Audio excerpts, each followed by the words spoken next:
ଗପ ଅମୃତରେ ଛାମୁଙ୍କ ପାଇଁ ମାଛ କିଣା। ଦୁହେଁ ତଟସ୍ଥ। ମାଛ ଏଯାଏଁ ଆସିଲା ନାହିଁ। ଛାମୁ ଖାଇବେ କ'ଣ? ପିଏ ବାବୁ ମୁଣ୍ଡରେ ହାତ ଦେଇ ବସିଛନ୍ତି। ପୂଜାରୀ ଭାଇନା ଏକଡ଼ ସେକଡ଼ ହେଉଛି। ମହାରାଜା କ'ଣ ଗୋଟିଏ ପଢ଼ିବାରେ ନିମଗ୍ନ। ସଞ୍ଜ ଗଡ଼ିଗଲାଣି। ଛାମୁ ରାତିରେ ସଅଳ ମଶରି କରନ୍ତି। ଯାହା ଖାଇବାକୁ ମନ ତାହା ବରାଦ ହୋଇଯାଏ ଅନେକ ଆଗରୁ। ତେଣୁ ସବୁ କଥା ଯୋଗାଡ଼ କରି ଆଣିବାକୁ ପଡ଼େ।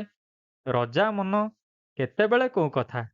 ଆଜି ଶ୍ରୀମୁଖରୁ ବରାଦ ହୋଇଥିଲା ଅଦା ହେଙ୍ଗୁ ଖେଚେଡ଼ି, ହରଡ଼ ଡାଲି, ପୋଟଳ ରସା, ଜହ୍ନି ପୋସ୍ତ, କାକୁଡ଼ି ରାଇତା ସାଙ୍ଗକୁ ଛେନା ପାଏସ ଓ ଶେଉଳ ମାଛର ଝୋଳ। ରାଜବାଟୀରେ ଥିଲେ କଥା ଅଲଗା। ଦରକାର ହେଲେ ଦେୱାନ ଆପଣଙ୍କ ଯାଏ କଥା ଯାଏ। ମାତ୍ର ସହଜରେ ସେତେ ଦରକାର ପଡ଼େନି। ସରଘରିଆକୁ ଜିନିଷ ଯୋଗାଡ଼ିବା ବଳାଏନି। ଯେମିତି ହେଲେ ସେ ଚିଜମାନ ସଂଗ୍ରହ କରି ଆଣେ। ଥରେ ଛାମୁଙ୍କର ମନ ହେଲା ଅରୁଆ ପଖାଳ ସହ ପଦ୍ମନାଡ଼ ଭଜା ଖାଆନ୍ତେ। ରାତି ହେଲାଣି, ମନ ତ ମନ, ତାକୁ ବା କ'ଣ ଆକଟ ଅଛି। ଏମିତିରେ ଛାମୁ ବି ଉଦାର। ଯୋଗାଡ଼ ନ ହୋଇ ପାରିଲେ ରାଗରୁଷା କରନ୍ତିନି। ହେଲେ ପ୍ରଜା ପାରିଷଦଙ୍କର ତ ପୁଣି ଗୋଟାଏ ଦାୟିତ୍ୱ ଅଛି। ଗଣ୍ଡା ଗଣ୍ଡା ଚାକର ବାକର କ'ଣ ପାଇଁ ବାହେଲ ହୋଇଛନ୍ତି ନଅରରେ? ଶୂନ୍ୟକୁ? ରାଜା ଆଦେଶ ଶିରୋଧାର୍ଯ୍ୟ। ରାଜା ପଛକେ କହିଦେଇ ଭୁଲି ଯାଇଥାନ୍ତୁ, କିନ୍ତୁ ତାଙ୍କର ହୁକୁମ ପାଳିବା ଅତ୍ୟନ୍ତ ଜରୁରୀ। ମହାରାଜା ରାଜ୍ୟ ତାଙ୍କର, ସାରା ରାଇଜର ମଉଡ଼ମଣି। ତାଙ୍କ କଥା ରହିବନି? ଦେ ଦୌଡ଼। ସେଇ ରାତାରାତି 5-7ଟା ଧାଇଁ ଯାଇ ରନ୍ଥି ପକେଇଲେ ବଡ଼ ପୋଖରୀ। ହେଇ ଆସିଗଲା ପଦ୍ମନାଡ଼। ଏଇ କଟାକଟି ସଟାସଟି ହୋଇଗଲା। ଖରଡ଼ା ହେଇ ଛାମୁଙ୍କ ମଣୋହିରେ ମୁଖ ଲାଗି ହେଲା। ଶ୍ରୀ ହଜୁର ଖୁସ୍, ପରିଚାରକଗଣ ଆହୁରି ଖୁସ୍। ରାଜା ଆଦେଶ ସେମାନେ ଠିକ୍ ଠିକ୍ ପାଳନ କରିଛନ୍ତି। ମୟୂରଭଞ୍ଜ ରାଜ୍ୟଟିର ଏଇଆ ଖାସିୟତ। ମହାରାଜା କୃଷ୍ଣଚନ୍ଦ୍ର ଭଞ୍ଜଦେଓ, ତାଙ୍କ ଅନ୍ତେ ମହାରାଜା ଶ୍ରୀରାମଚନ୍ଦ୍ର ଭଞ୍ଜଦେଓ, ତାଙ୍କ ଉତ୍ତାରେ ମହାରାଜା ପୂର୍ଣ୍ଣଚନ୍ଦ୍ର ଭଞ୍ଜଦେଓ ଓ ଶେଷକୁ ମହାରାଜା ପ୍ରତାପଚନ୍ଦ୍ର ଭଞ୍ଜଦେଓ। ସଭିଏଁ ପ୍ରଜାବତ୍ସଳ, ଉଦାର, ଆଗୁସାର, କଳା ରସିକ। ଅତଏବ ପ୍ରଜାଙ୍କଠାରୁ ଆରମ୍ଭ କରି ନଅର ଅନ୍ତେବାସୀ, ବରକନ୍ଦାଜ ପୋଇଲି, ପରିଚାରୀ, ଦୁଆରୀ, ମୁଦୁସୁଲି, ସଭିଏଁ ଛାମୁ ପ୍ରାଣ। ମହାରାଜା କିଛି ନ କୁହନ୍ତୁ, ହେଲେ ତାଙ୍କ ହୁକୁମ ତାମିଲ ହୋଇନାହିଁ ମାନେ ସମସ୍ତଙ୍କର ପିଳେହି ପାଣି। ସବୁ ରୋଷେଇ ସରିଲାଣି। ଖା ପାଇଁ ବାସନକୁସନ ପ୍ରସ୍ତୁତ। କେବଳ ଶେଉଳ ମାଛର ଝୋଳ ହେଇପାରିନି। ରତନା କାଳିଆ ମାଛ ପାଇଁ ବଜାର ଯାଇଛି। ଯାଇଛି ଯେ ଯାଇଛି। ଗୋଟା ଦ୍ୱିପହରୁ ସେ ଗଲାଣି। ବେଳ ଗଡ଼ି ସଞ୍ଜ ଯାଇ ରାତି ଆସିଲାଣି। ଛାମୁ ଉଠିପଡ଼ି ପରଶ ବୋଲି କହିଦେବେ ଯଦି, ପୂଜାରୀ ନନା ଛେପ ଢୋକି ପକାଇଲା। ଟିଏଙ୍କର ତ ପ୍ରାଣ ଯାଇ ନାକ ଦଣ୍ଡାରେ। ମହାରାଜା ପ୍ରତାପଚନ୍ଦ୍ର ଭଞ୍ଜଦେଓ, ମୟୂରଭଞ୍ଜାଧୀଶ, ଆଜମିରସ୍ଥ ମେୟ ରାଜକୁମାର କଲେଜ ଓ ମୁର ସେଣ୍ଟ୍ରାଲ କଲେଜ, ଆଲାହାବାଦରୁ ପଢ଼ା ସାରି ରାଜଗାଦି ସମ୍ଭାଳିଛନ୍ତି। ମହାରାଜା ଶ୍ରୀରାମଚନ୍ଦ୍ର ଭଞ୍ଜଦେଓଙ୍କର ସେ ଦ୍ୱିତୀୟ ପୁତ୍ର।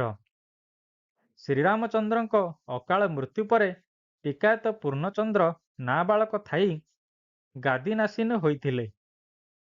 ସାବାଳକ ହୋଇ ମହାରାଜା ହୋଇ ରହିଥିଲେ ମାତ୍ର ବର୍ଷ 8ଟା। 1928 ଏପ୍ରିଲ 21ରେ ସେ ମଧ୍ୟ ବଟଲର କମିଟିରେ ଯୋଗ ଦେବା ପାଇଁ ବମ୍ବେ ଯାଇ ସେଇଠି ଧନୁଷ୍ଟଙ୍କାର ରୋଗରେ ଦେହ ଛାଡ଼ିଥିଲେ। ଇଂରେଜ ସରକାର କହିଥିଲେ ତାଙ୍କ ଅନ୍ତେ ମହାରାଣୀ ତଖତକୁମାରୀ ରାଜ୍ୟ ସମ୍ଭାଳନ୍ତୁ। ମାତ୍ର ସେ ହାତ ବଢ଼େଇ ଦେଲେ ଦେବର ପ୍ରତାପଚନ୍ଦ୍ରଙ୍କ ଆଡ଼କୁ। ପ୍ରତାପଚନ୍ଦ୍ର ଭଞ୍ଜଦେଓ ରାଜଗାଦି ସମ୍ଭାଳୁ ସମ୍ଭାଳୁ ଶିକ୍ଷା ଓ କଳାର ପ୍ରସାରରେ ମନ ଦେଲେ। ଶ୍ରୀରାମଚନ୍ଦ୍ରଙ୍କ ଦ୍ୱାରା ସ୍ଥାପିତ ପ୍ରତ୍ନତାତ୍ତ୍ୱିକ ଗବେଷଣା ଲାଗି ଚେଷ୍ଟା ଚାଲିଲା। ଜ୍ୟେଷ୍ଠ ଭ୍ରାତା କଥା ଦେଇଥିବା ପୂର୍ଣ୍ଣଚନ୍ଦ୍ର ଭାଷାକୋଷ ଛପା କାମ ଆରମ୍ଭ ହେଲା ଏବଂ ତା ସାଙ୍ଗକୁ ଆରମ୍ଭ ହେଲା ଛଉ ନୃତ୍ୟର ଗୁଣାତ୍ମକ ପ୍ରସାର। ଡକ୍ଟର ପ୍ରଫୁଲ୍ଲ କୁମାର ସେନ ସେତେବେଳେ ଦେୱାନ। ଦେୱାନ ଆପଣା ଆଗରୁ ଯାଇ ଡେରା ଭିଡ଼ିଥିଲେ କଲିକତାରେ। ପଛନ୍ତେ ମହାରାଜା, ପିଏ, ପୂଜାରୀ ଓ ଦିହଲଗା ଭୃତ୍ୟଙ୍କ ଗହଣରେ ଯାଇ ପହଞ୍ଚିଲେ କଲିକତାସ୍ଥ ମୟୂରଭଞ୍ଜ ନିବାସରେ। ପିଏ ବାବୁଙ୍କୁ ସେଦିନ ରାତିର ଭୋଜନ ବ୍ୟବସ୍ଥା ପାଇଁ 300 ଟଙ୍କା ଦିଆଗଲା। ପିଏ ବାବୁ ଦିହଲଗା ରତନାକାଳିଆକୁ 100 ଟଙ୍କା ଦେଇ ବଜାର ପଠେଇଦେଲେ। ଯାଅ, ବଡ଼ ଶେଉଳ ମାଛଟିଏ ଆଣିବ। ମହାରାଜା ମନ କରିଛନ୍ତି, ଝୋଳ ହେବ। ସେତେବେଳକୁ କଲିକତାରେ ଦୁଇଟା ବଡ଼ ବଜାର, ହାତୀବାଗାନ ମାର୍କେଟ ଆଉ ବୈଠକଖାନା ମାର୍କେଟ। କାଳିଆ ଟ୍ୟାକ୍ସି ଧରି ଚାଲିଲା ମାର୍କେଟ। ଢେର ବୁଲା ହେଲା। ଶେଷକୁ ସେ ପହଞ୍ଚିଲା ହାତୀବାଗାନ ମାର୍କେଟରେ। ବେଳ ବୁଡ଼ି ଆସିଲାଣି। ଅନ୍ୟ ମାଛ ଅଛି, ଶେଉଳ ମାଛ କାଇଁ? କେତେ କୁଆଡ଼େ ବୁଲିଲା, ମାର୍କେଟ ସାରା। ଯୋଗ ଭଲ, ନଜର ପଡ଼ିଗଲା ବୁଢ଼ାଟିଏ ଶେଉଳ ଗୋଟିଏ ଧରି ବସିଛି।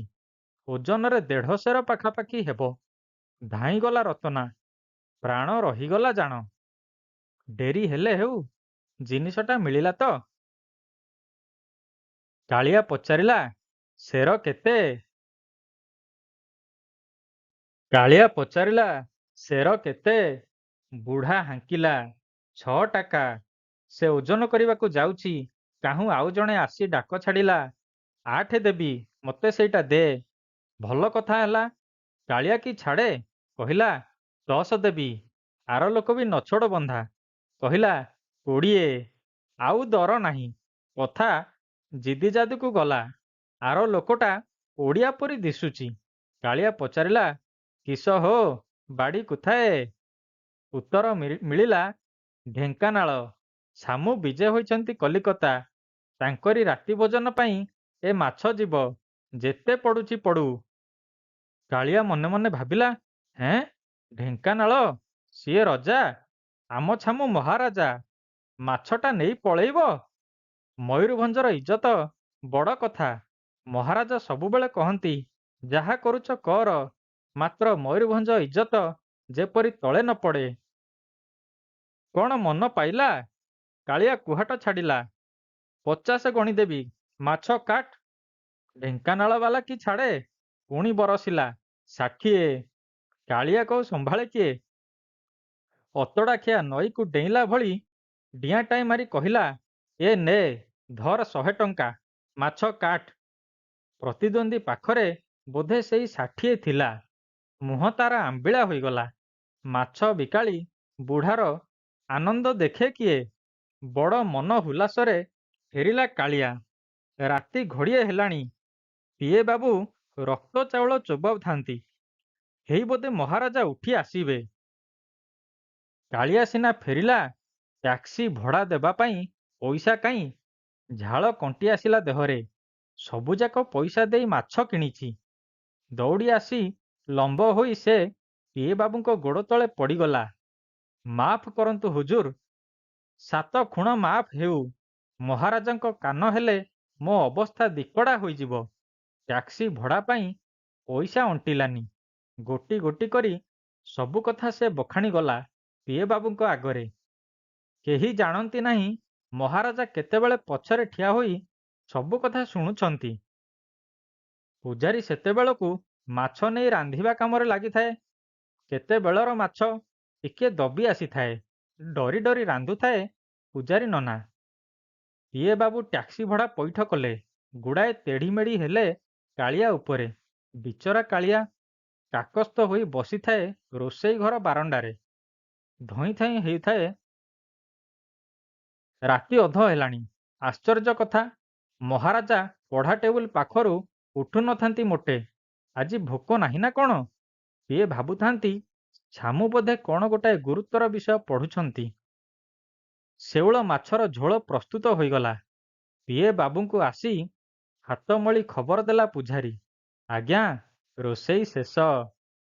ସନ୍ତର୍ପଣରେ ପିଏ ବାବୁ ଏବେ ପଶିଲେ ମହାରାଜାଙ୍କ ଷ୍ଟଡିରେ।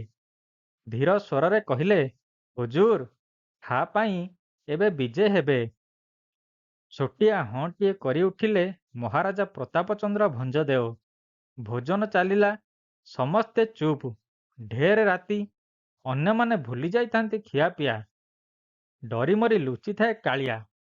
ପୂଝାରୀର ଭୟ ମାଛ ଝୋଳ ପାଇଁ। ଖାଇସାରି ହାତ ପୋଛୁ ପୋଛୁ ମହାରାଜା ପଚାରିଲେ, ମାଛ କିଏ ଆଣିଲା? ଡରିଗଲେ ପିଏ, ଚମକି ପଡ଼ିଲା କାଳିଆ। ରହି ରହି ପୂଝାରୀ ନନା କହିଲା, ହୁଜୁର, କାଳିଆ ଆଣିଛି। ହସି ହସି ମହାରାଜା କହିଲେ, ମାଛଟା ଖୁବ୍ ଭଲ ଥିଲା। ଏବେ ପିଏ ବାବୁଙ୍କୁ ଚାହିଁ ହୁକୁମ କଲେ, କାଳିଆକୁ 50 ଟଙ୍କା ପୁରସ୍କାର ଦେଇଦେବ। ଗପ ଅମୃତ ଚ୍ୟାନେଲକୁ ସବସ୍କ୍ରାଇବ କରିଦେବ।